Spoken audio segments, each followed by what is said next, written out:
The following is an exclusive presentation of Optimum Local. It's Optimum or it's not. Coming up on this edition of Meet the Leaders, we've got the Fishkill supervisor, Bob LaColla, visiting with us in just a moment.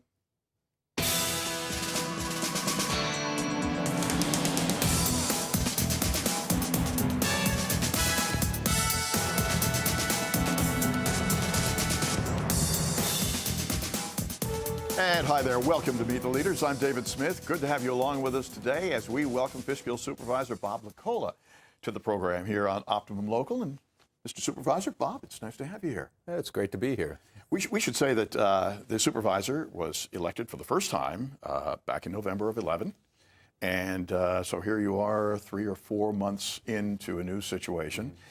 But you've obviously had a lot of experience in a lot of different areas before that. So we thought we'd kind of introduce you to those who are not familiar with you as to, where you came from, what you've been doing, and what your particular area of expertise is. Are you originally from Fishkill? No, we've been here roughly 25 years. Originally grew up in Yonkers and kind of went around the country a little bit with business before we settled back down here. Part of what got me involved was when the Duchess Stadium went in. I had been doing development work down in Westchester, and I thought we could have probably brokered a better deal with that, and I wanted to get involved locally. And a second aspect was I realized, though I learned in school how governments work, I really didn't know how the local government really worked. Right. And so I worked my way onto the planning board locally in town. With what experience? What had you been doing in real life? I had a construction business for quite a while, okay. And I saw some opportunity to help, and I really wanted to give back to the community. The planning board isn't really, it's not a paid position, it's just pretty much a volunteer position.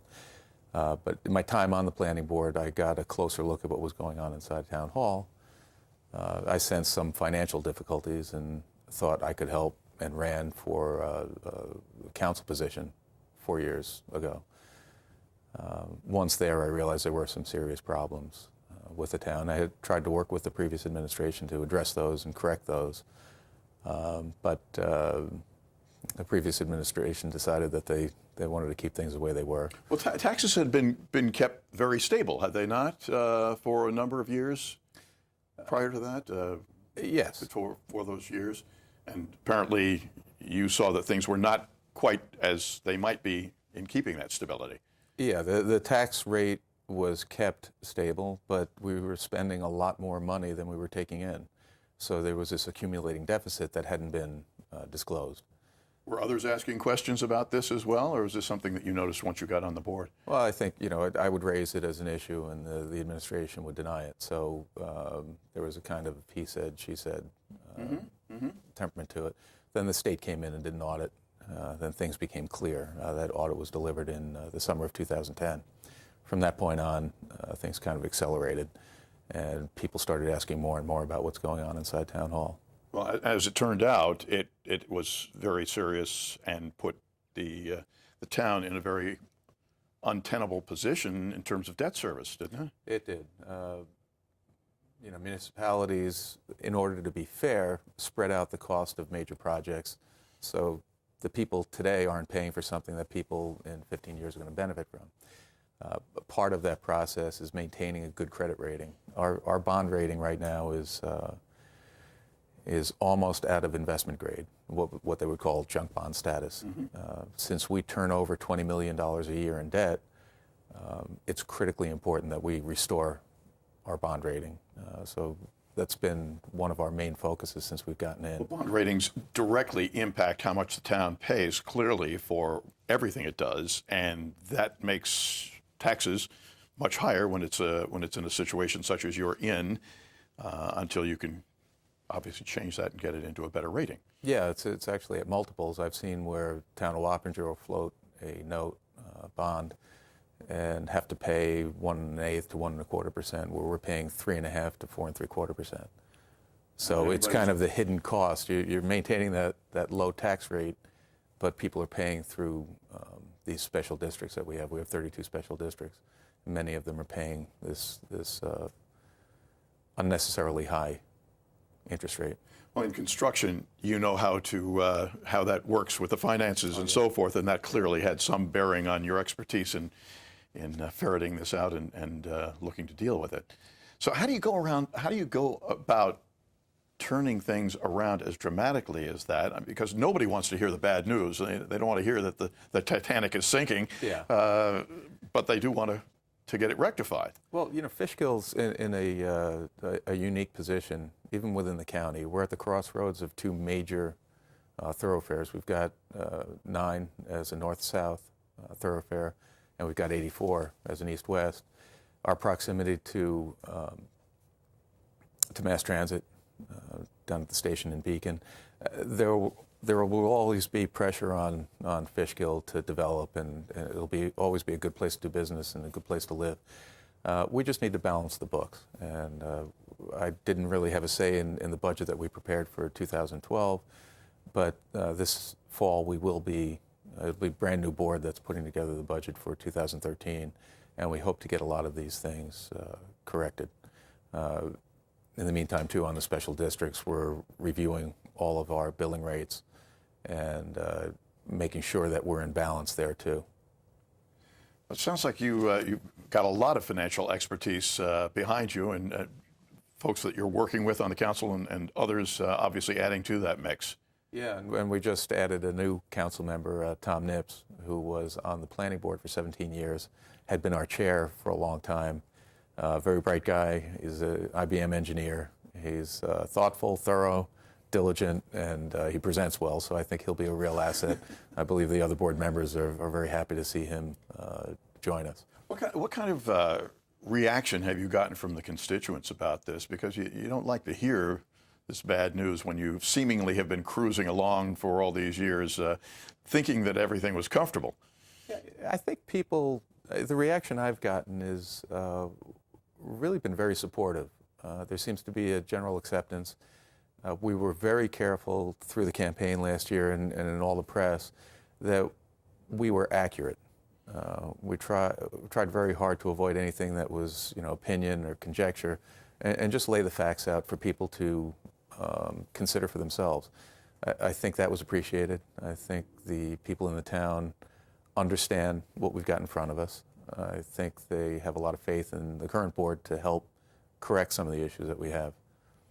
Is the state able to help in any way on this? You mentioned, of course, the state gives that rating and so forth. Well, actually, it's Moody's. They're independent agencies. They have suggested that you're third currently in terms of that and where you've gone with it.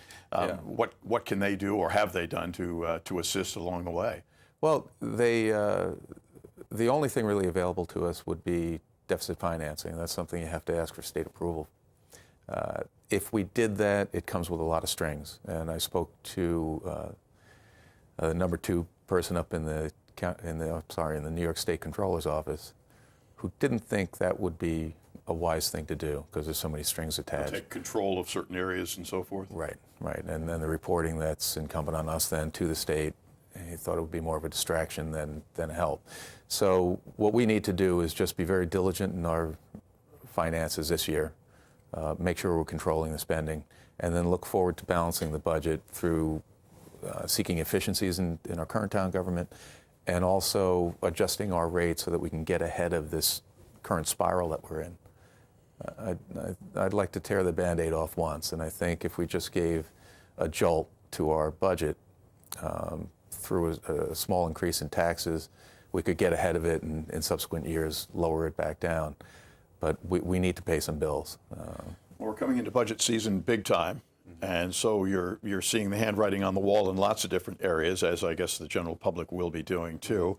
Have you gotten any handle on where cuts, if cuts are coming, or where increases, if increases are mandated, will be? I see an opportunity coming from the private side. One of the biggest surprises I found was the age of the technology we had in town hall. Our town hall hadn't been taking advantage of a lot of the new technologies, whether in data processing or even equipment. And I see an opportunity for us to benefit there too. By going to an internet protocol for the phones, we can lower our costs. by consolidating our printing into smaller machines, getting away from ink-based printers, things like that.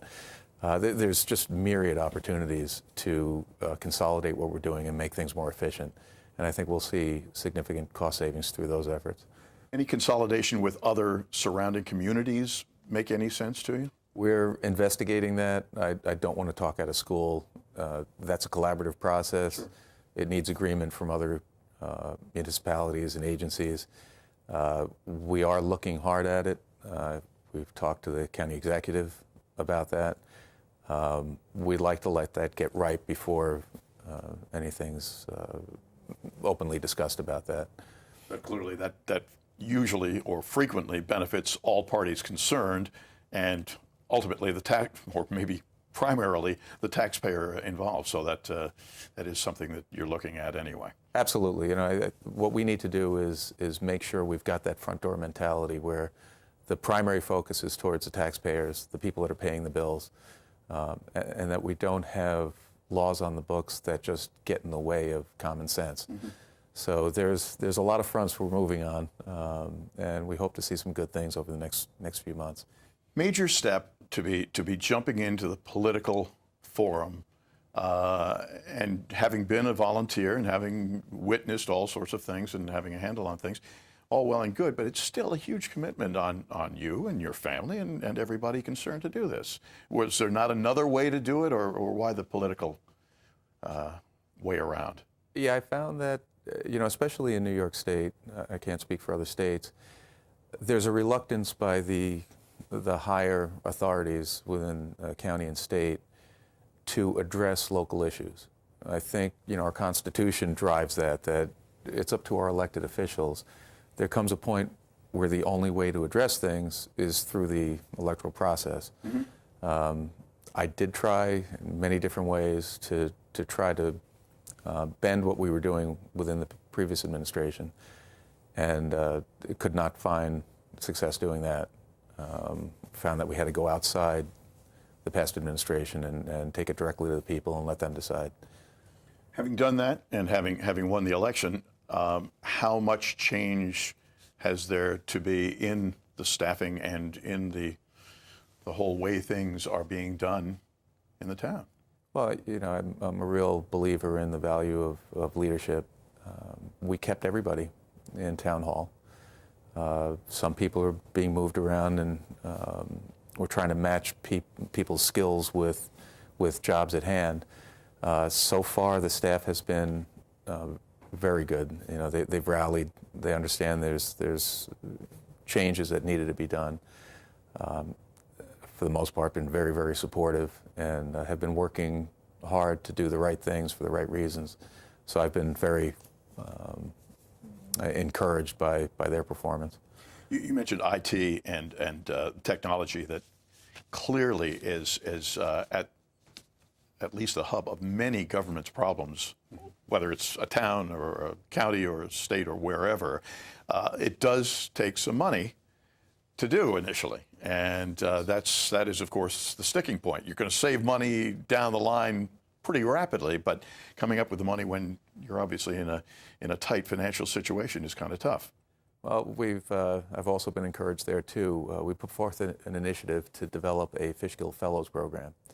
There's a lot of engineers in the area. I've gotten a lot of offers of support. I had a friend who's been very supportive through this process, who has already come in and done some tutoring for Microsoft Excel. Okay. To my own secretary. There have been people that have shown an interest to want to help develop these systems, and I'm hoping within the next few months we can get this program fully developed and start seeing some data crunching. Clearly, volunteerism is something that, while it seemed very much in the forefront of the way government was done 20, 30, 40 years ago, kind of waned for a while, and now is being called on more than ever. We're spending money. People want to know why. They want to know whether the programs we're using are effective. And for instance, our affordable housing program, all the records currently are kept on paper. If we want to see who's involved, what level of income, what level of assets, where they're placed, how much of a waiting list, and then down the road, whether the program's effectively accomplishing its mission. It'd be nightmarish to do from paper.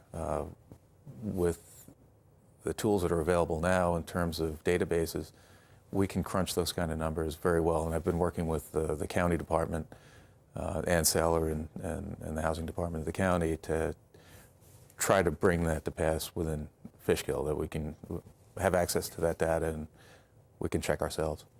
How expensive is software and so forth, and the hardware that's involved in many of these projects? You've got that already. Yeah, you can use like the Microsoft suite. You know, they have a program called Access. It's a database. Sure. We've actually written the first part of the program to massage the housing data. So it's not. It's just a matter of the will to get it accomplished, and I think we'll get there. Sounds like you're calling on everybody to put the shoulder to the wheel and get this troublesome financial time behind them to keep Fishkill heading ever upward. Yeah, we need a team. We're taking help where we can get it. Well, it's nice that a lot of the team that was there before, who have been on the ground and know where the difficulties lie and so forth, are working cooperatively to assist along the way to make sure that it's the success it should be. Yeah, and the things will continue to grow, I hope, and what I'm counting on is that the current staff will look for those opportunities to make things more efficient or more responsive to the taxpayer. We are pleased to have you along with us. Bob LaColla is with us. He's the Fishkill supervisor. Bob, we've got to take a quick break here.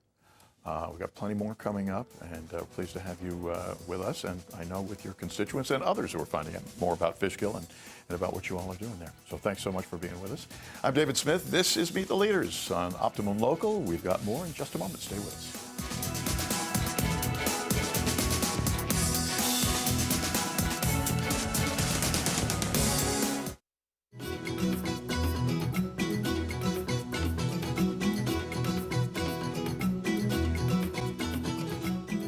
Families and friends living with autism need our ongoing support now and throughout the rest of their lives.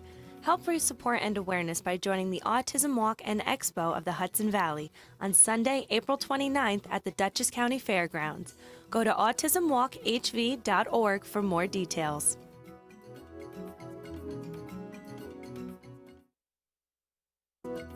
Are you operating your own business or planning to start up a new business? Then you need to be at the 6th Annual Hudson Valley Entrepreneurial Conference and Expo. Seminars, business services, one-on-one counseling, new products, networking. Brought together by Gateway to Entrepreneurial Tomorrows Incorporated, the Hudson Valley's business training leader. It's Friday, May 11th at Rockland Community College Extension Campus in Haverstraw. Go to gethudsonvalley.org for more details.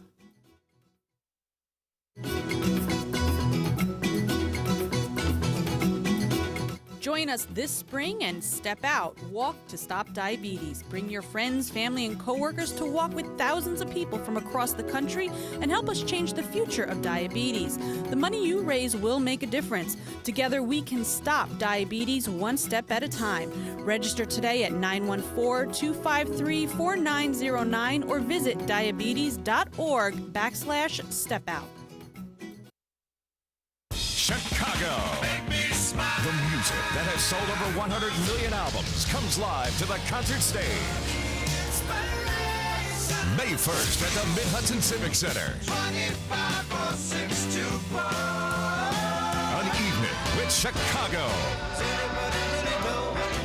Hit after hit after hit. Tickets on sale now at Ticketmaster.com or Mid-Hudson Civic Center box office. Presented by the Mid-Hudson Civic Center.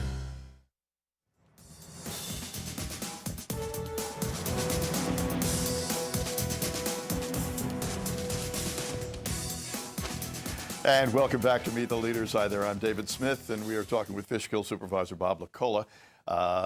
Won the election back in November, has been in action now for 4.5, 5 months, something like that. Debt is one of the major stumbling blocks that he faced when walking in, and turning that around has been a major priority, certainly, but there are lots of other things. As we take a look around these towns and indeed this entire country, which has been around for hundreds of years, is facing all kinds of difficulties when it comes to infrastructure and something that, as we kind of smiled at before, the maintenance-free lifestyle that we in towns and cities and states have maintained for too long, and it catches up with us. Yeah. And it is. Yeah. We have quite a bit to do, and we have storm drainage systems that need to be repaired. You know, pipes that had a 20-year life that have been in the ground for 50, 60 years. So we're working to pull together engineering on that. We've got some water issues that the county Department of Health had been citing that are currently being engineered. To be specific, the Merritt corridor, we've put a well online that had high chlorides. There's also another district, Brinkerhoff, that's got the need for storage capacity. They have a third well that needed some filtration to be able to put online. What we're going to do is filter that water and then pump that over to the Merritt tank. So we have the storage built in, we clean up the filtration on the well, and everybody's happy at the end. And with 1,500 users in the district, there shouldn't be much of an impact, probably $50 or less per year over a 20-year period to pay for it all. Now, are these wells cranking out enough water to take care of the needs of these other areas as well as they're doing that? Oh, but this third well will have more than enough capacity to take care of it. We have sewage issues where we pump a lot of our sewage down to Beacon. They have their own problems with their plant. We're exploring opportunities to divert some of our flow there and send it to our new plant in Rombout. It's a brand new facility, just a couple of years old, which has the capacity to pick it up. It's underutilized right now. Again, you know, solving two problems at once and lowering our costs. In the piping and so forth to get it there, is that already in place, so that's not a problem? No, we need the engineering on that and then the installation. The overall cost would probably be somewhere around $2 million a year, but the savings alone and not having to pay Beacon to process that sewage would probably be in the neighborhood of $500,000 to $600,000 a year. So the payback would be very short. How long are we talking about before that can be worked on? And who has to give final approvals? I guess the state has to get involved in this. Do they not? Or No. This would be it's kind of a standard protocol within these special districts. There's two sides to the special districts where you charge people the operations and maintenance costs. That's when you get your local water bill. The other is a capital side where something like this, it's a major build out, it gets bonded, and then it goes on the tax bill under that special district. how long do you expect that would take to accomplish? Well, most engineering deals take a couple of years, usually 2 to 3 years before it comes to pass. But it's still something worth doing. We're exploring it now.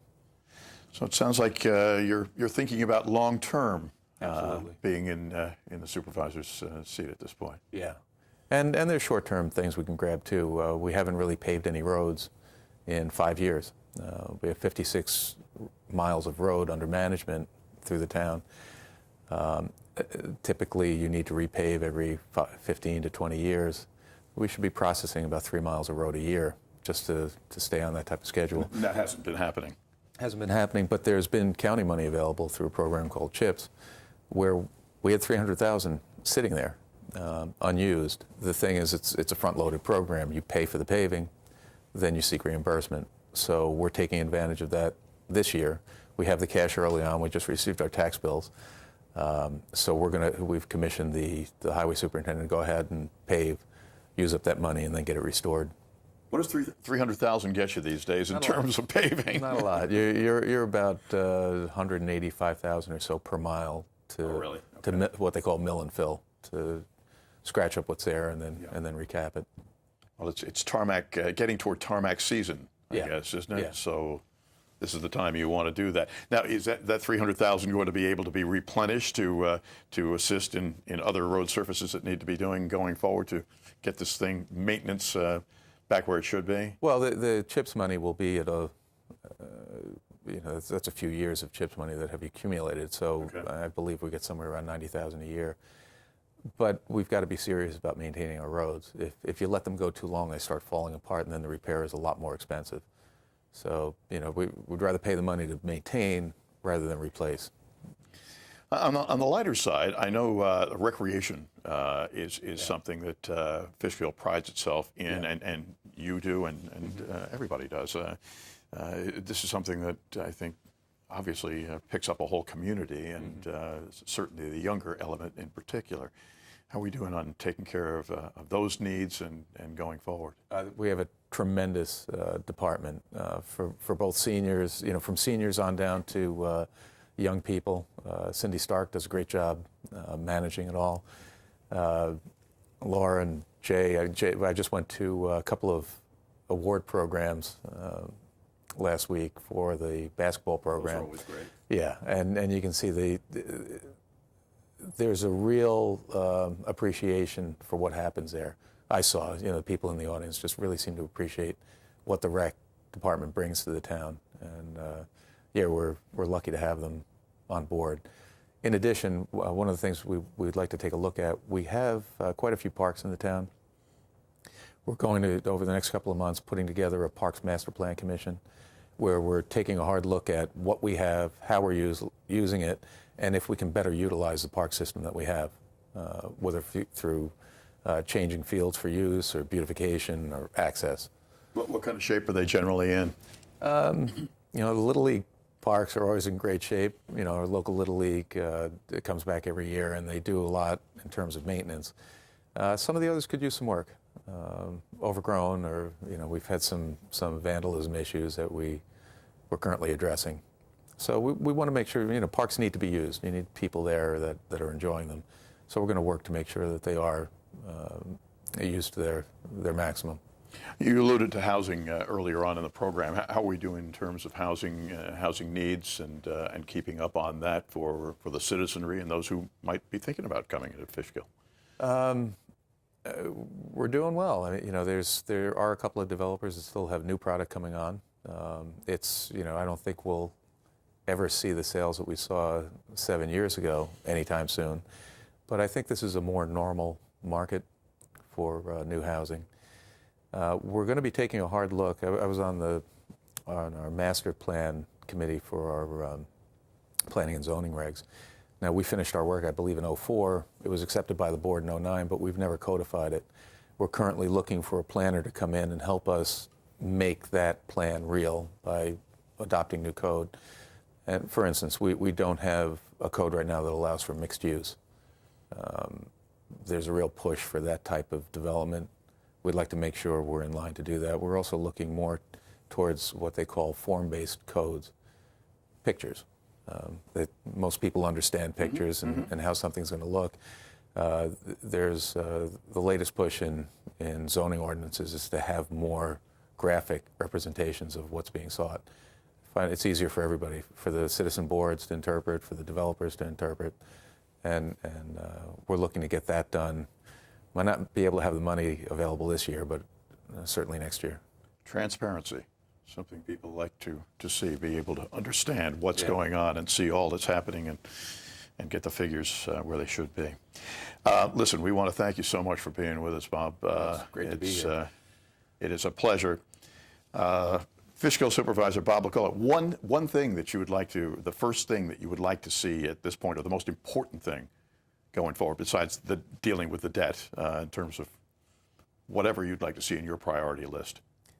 The main thing, I think, is to generate the confidence, people's confidence in their local government, that we're working our best to do the right thing and deliver a valuable service as best we can. And I think, there's some damage done. I believe we're on our way to correcting that, but that's got to be our top priority, with keeping our citizens engaged and confident in what we're doing. Well, it sounds like an exciting time for Fishkill coming up, and I want to thank you for spending some time with us and with your constituents and others to find out more about what is going on and the plans for Fishkill going forward. And